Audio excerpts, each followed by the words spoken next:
not to mention when it's 103 degrees, it's a moment of respite, of rest, like the air conditioning and just being somewhere cool and peaceful. Like, man, you never step foot in there without seeing a counselor just sitting, like reading, closing their eyes, whatever. Like, it's so peaceful. It's just awesome to see that.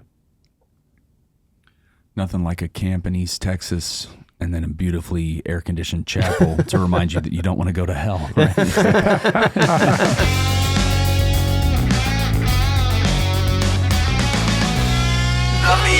BeatiDudes! Hello, BeatiDudes worldwide. Welcome back to the fun-filled Friday episode of the BeatiDudes, a podcast for Christian men seeking to grow in holiness, learning with each other, learning from each other, talking, sharing things about the faith, about work, about just living daily life as trying to be a faithful Christian man. My name is Paul Kolker, and I'm joined, as always, by my co-hosts, Nick Bezner. What's going on? And Jeff Schiefelbein. Snap, snap, snap, snap, snap, snap. Go back to the Monday episode if you want to be extra annoyed by that. Slow snap. Slow snap. But no, Monday was fantastic. We're back again, though, with John Egan. Not Egon. He hates that, so don't say that when you see him. John, welcome back. Yeah, welcome back. It's great to be back. I feel like I was just here. A lot of our guests say that. So I want to be funnier than a lot of your guests. So I feel like I was... Oh, dang it. Challenge. Okay. Can we re-edit that video? Okay. I feel like I was... no, now I'm blowing it. Okay, I'll go with the original one. There we go. I feel like I was just here. Take one. I have a question for you. Yeah. Your name at camp was Big Tuna. Mm-hmm. Your name sounds just like Egon. You're wearing this white shirt. Did anybody ever call you State Puff, Marshmallow Man? What? Okay, now you're calling me fat too. Okay. This is a reference. Todd, can we cut that? I mean, Paul, can we cut that one? Ghostbusters. Yeah. Okay. Oh, yeah. That's great. No, Todd, cut that. Pietro.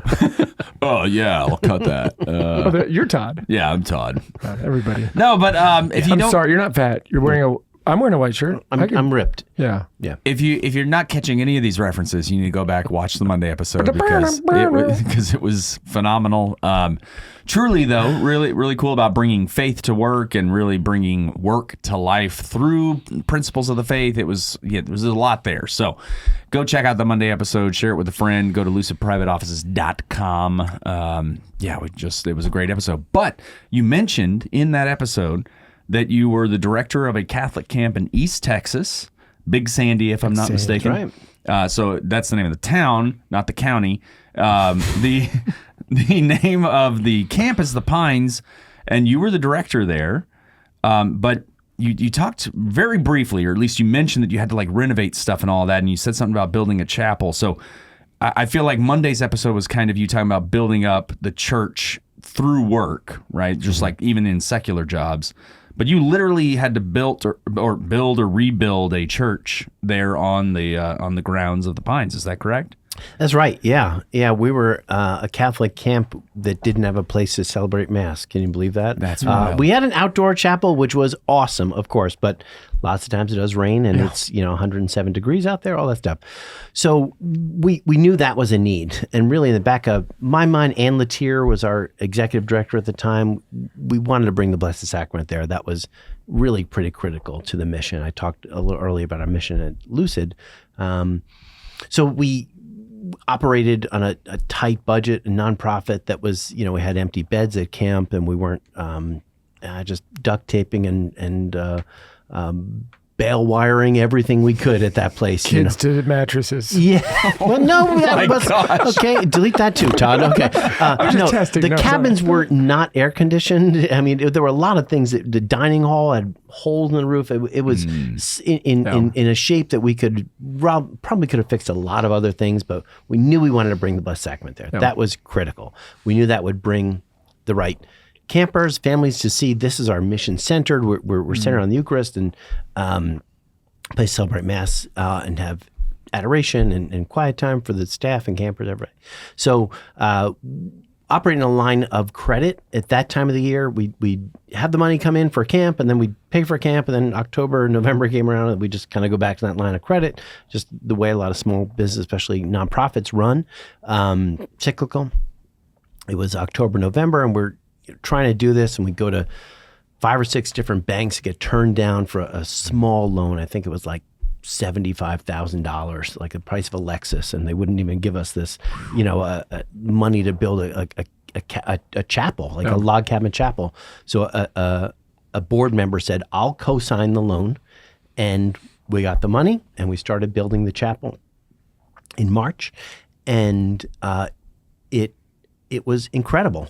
We had a log home company out of Longview that came out, and the first couple of days you'd be shocked how quickly they just lay these logs. And the guy's name was Buddy, the foreman that was there, which was really cool. And I came up and I was meeting them and just kind of chatting with them as they're doing this whole thing. And meanwhile, we're raising all the money to build the bell tower and the benches and everything inside. So we're doing a lot of work to get this done. But getting to know this guy as a team that's doing did all these huge log homes all over the country, Colorado, these ski resorts and stuff.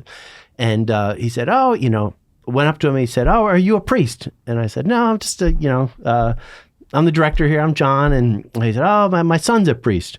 And I said, "Oh, really? That's really cool. Where is he?" He's like, "Oh, he runs a foundation for the Dominicans, and he's in Rome. He works in the Vatican." I'm like, "Oh, that's awesome. How cool is that? Do you ever see him? And are you Catholic?" "No, I'm not Catholic. My ex-wife was Catholic." And he got to know him. And he said his son is a twin.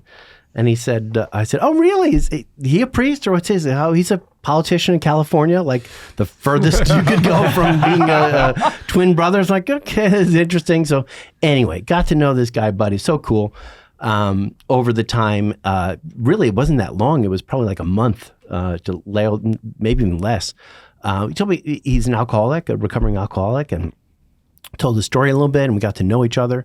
And anyway, had the first mass right day before. My wife Rana is just an incredible woodworker and built all the pews in there and the altar and the ambo and everything in there. Just really, she did it with one of the maintenance guys.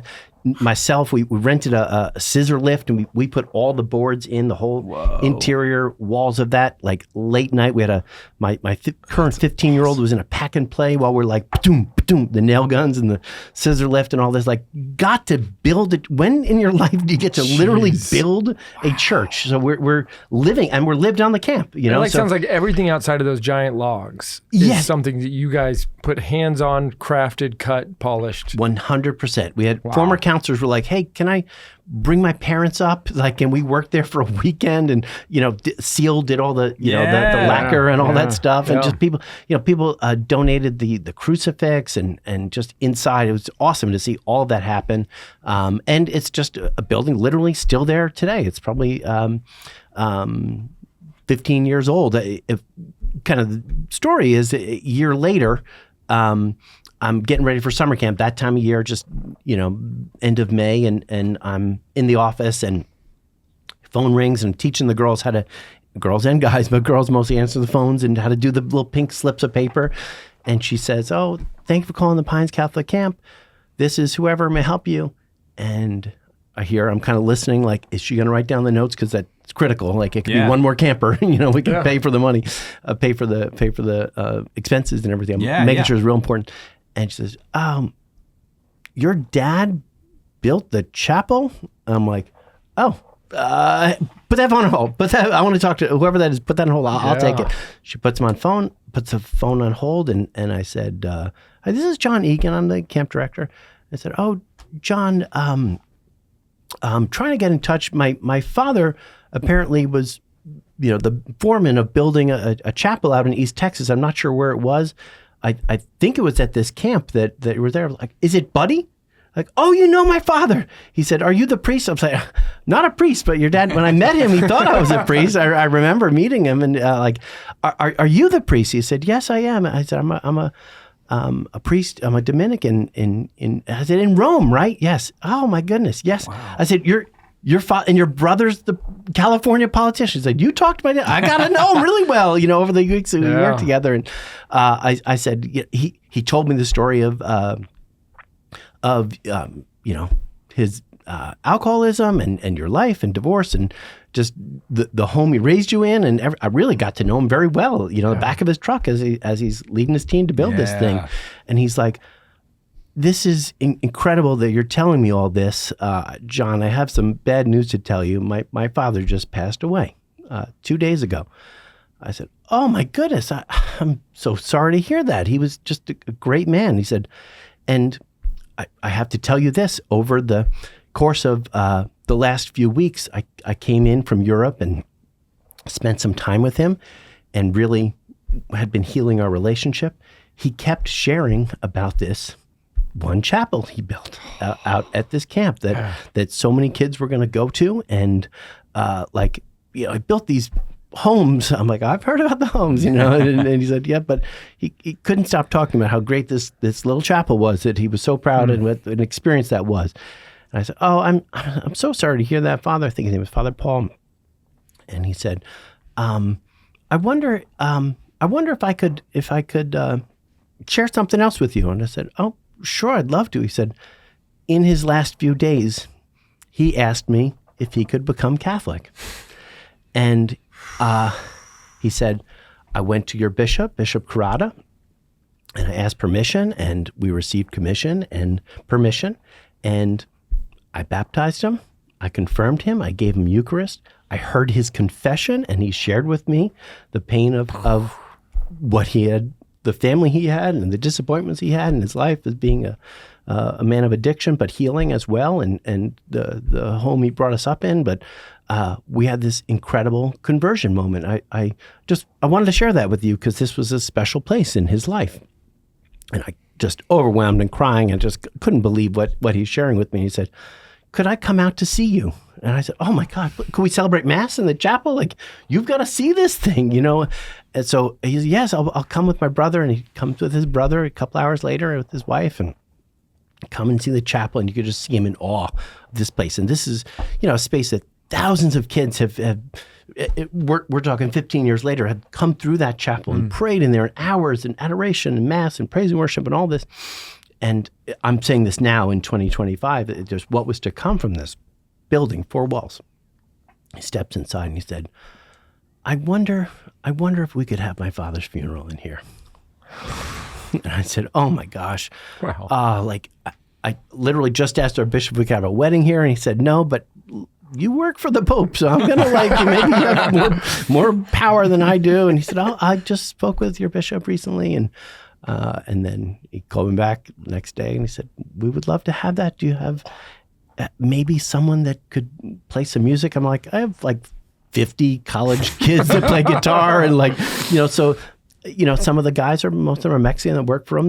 They came to his funeral and our camp counselors all are in the back of the church. And, they heard the story too that I'm sharing on this show. So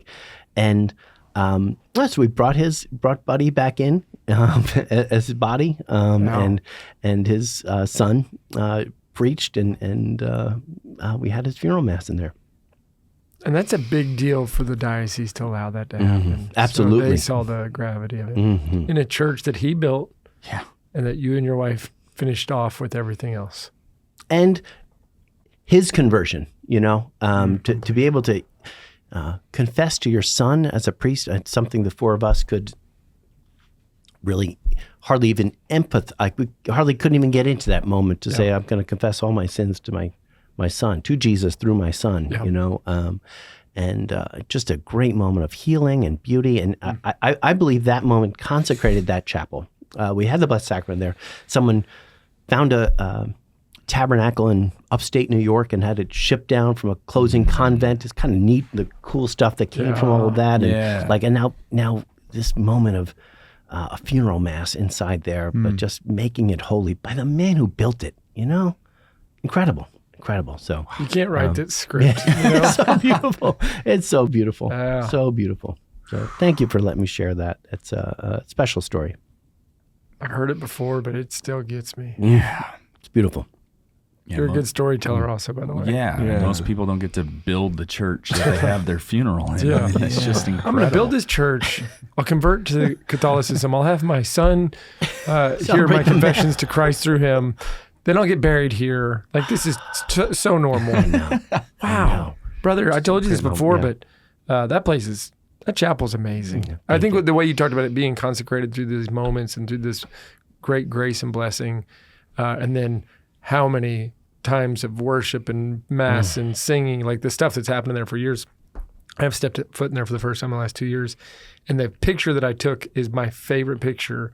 It's my son and my wife kneeling in front of the Blessed Sacrament, and nobody else is in there. And I'm just in the very back. I just happen to walk in, and that was when he was a few months out of all of his radiation and brain cancer stuff. And he wanted to go in there with my wife, and she's on her knees holding his hand, looking up. And I thank you. I thank your wife. I thank Buddy. I thank your bishop. I think, I don't know, everybody who said yes to where God was prompting them to make that whole thing possible. It's beautiful. Thank you for that. It's a great story, and it's true. Anne raised so much money to make that happen, and we had that. The end of the story, we had the loan paid off in a year. Of course, and we didn't touch that line of credit again. We focused the mission. And who knew? I mean, when you're signing off, or I should say, co-signing on a loan, right? That you're probably not thinking, oh, this is going to convert the guy building the church, or at least be a major part of his journey, right? You could never predict that. Yeah, so it's just incredible the way when you act with generosity and faith, right, that God just blesses that in so many abundant ways. And the amount of vocations we've had from there, and marriages, and people turn their lives around, and it's not everyone, but the movement of the Spirit inside there is just... Not to mention when it's 103 degrees, it's a moment of respite, of rest, like the air conditioning and just being somewhere cool and peaceful. Like, man, you never step foot in there without seeing a counselor just sitting, like reading, closing their eyes, whatever. Like, it's so peaceful. It's just awesome to see that. Nothing like a camp in East Texas and then a beautifully air-conditioned chapel to remind you that you don't want to go to hell. Right? Oh, it's peaceful. It's awesome. Awesome. That's great. Thank God. Well, I have nothing to say other than thank you for everybody who makes that possible. I love that story, so I'm sure it's touched people, and who knows who else is looking for those redemptive moments of reconnecting with family or reconnecting with faith. But if not for that, what is this all for? Amen. Yeah, and that we're never really, we're never lost until, like, unless we give up, right? Like, but just the way God comes after us, even if we're just used to building houses in Colorado, right? And then He brings that one person in, right? It's just very road to Emmaus is what it makes me think of. That He's walking alongside us, trying to bring us back all the time. Yeah, I'm sure Buddy's friends weren't thinking, oh, I bet here in the last year of his life he's going to have some moment. You're like, you can give up on people in your own like mental state of like you think you know what's happening in their life. God has bigger plans and is not ever going to stop pursuing. So Amen. We shouldn't give up on people either. All right, well, I'm not going to give up after all. We'll see you next week for episode number 253. I thought this might be the last week ever, but this was good enough that we'll do it again. We'll keep it going. We'll keep it going. Yeah. Keep peeking. Keep peeking. Yeah. And for the rest of you, we will see you in the Eucharist. God bless. Thanks for tuning in. If you'd like to join us at our undersized table, subscribe to the video version of the show on YouTube by typing @ that's the symbol @, so shift and 2 on your keyboard, @ the _ BeatiDudes on YouTube. We'll see you there.